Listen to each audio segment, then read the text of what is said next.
The fundamentals of journalism hasn't changed and won't change. In other words, what is a story? Why are we reporting it? Can we contextualize it? Can we get this information to the right people? Well, that isn't changing. Just about everything else is, up to and including the news ecosystem. So our control over how those stories are distributed and how they're gathered.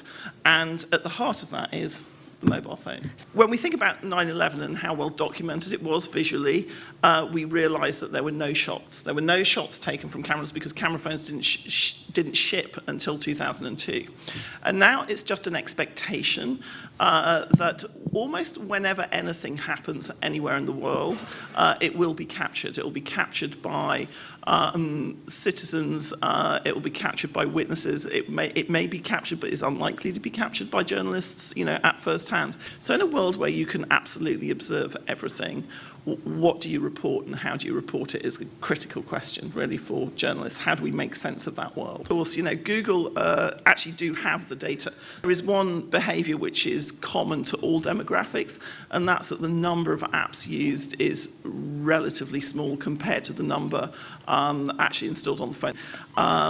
And so if you're not in that, if you like, sort of top tier, and your news app is sitting on somebody's phone, they're not going to see you unless, of course, we'll get to this, you're in somebody else's app. Right, and so a lot of people are spending time mostly on social and then on gaming apps. So, when Americans adults were asked what percentage of you get your news from these platforms, there were 17% said that they use Twitter, and 41% said that they get news on Facebook. That's not 41% of Facebook users, that's 41% of the adult population of America. Everything changed when Snapchat launched Discover at the end of January 2015. It was only at the end of January. This is only like a few months ago.